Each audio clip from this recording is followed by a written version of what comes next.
एक छोटा सा गांव था, नाम था विजयपुरा। उस गांव में एक लड़की थी, अनीशा। रोज स्कूल जाने से पहले कब्रिस्तान में अपने मम्मी पापा के पास जाकर रोती रहती थी। अनीशा के मम्मी पापा दोनों एक एक्सीडेंट में यमराज जी के पास चले गए थे। रोने के बाद वह चुपचाप स्कूल आती थी। स्कूल में अनीशा किसी से भी बात करने जाए तो सब उसे देख के हंसते थे। कोई उससे दोस्ती नहीं करना चाहती थी क्योंकि उसके पास मम्मी पापा नहीं थे। सब उससे देख के दूर भागते थे। अकेले घर में उसे बस एक चीज प्यारी लगती थी, एक पुराना आईना जो उसके मम्मी पापा के कमरे में पड़ा था। उसमें कुछ अजीब सा आकर्षण था। हर बार जब अनीशा उस आईने में देखती है, उसे लगता था जैसे कोई उसे अंदर से देख रहा हो। अगले दिन अनीशा आईने के पास गई और आईने की तरफ देखती रही। तभी वो हैरान रह जाती है। उसमें उसका चेहरा नहीं बल्कि एक खूबसूरत जगह दिख रही थी जहां मम्मी पापा उसे बुला रहे थे। अनीशा डर गई, लेकिन फिर आवाज आई, अनीशा आ जाओ, यहाँ कोई दर्द नहीं है।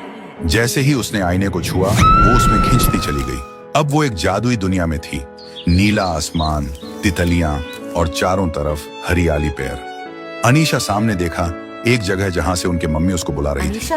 वो आगे गया और देखा उसकी मम्मी पापा खड़ा हुआ था। अनीशा उनके मम्मी पापा के पास गई और जोर से रोने लगी।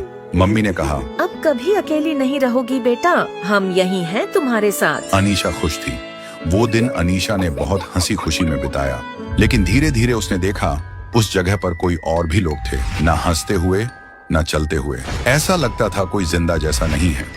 फिर एक और लड़की मिली, नाम था रूपा। अनीशा धीरे धीरे रूपा के पास गई और रूपा बोली, ये दुनिया झूठ है, हम सब आईने में फंसे हुए हैं, हमारी आत्माएं असली दुनिया से काट दी गई है। अनीशा घबरा गई और वहाँ से आके उसके मम्मी के पास गई। मम्मी को पूछा, क्या यह सच है? ये दुनिया झूठ है? मम्मी की आंखें लाल हो गईं, आवाज बदल गई और बोली, अब तुम वापस नहीं जा सकती अनीशा, तुम्हारा जीवन अब यही है। अनीशा डर के मारे भागने लगी।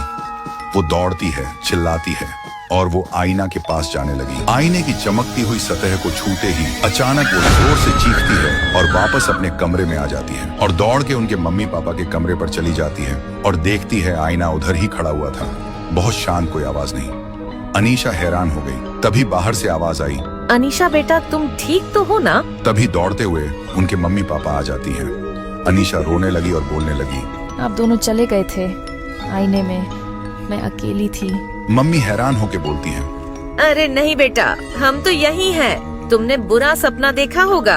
अनीशा फिर से उस आईने के पास गई और आईने पर देखती रही। असल में अनीशा एक बुरे सपना देखी थी जहां पर उनके मम्मी पापा गुजर गए थे।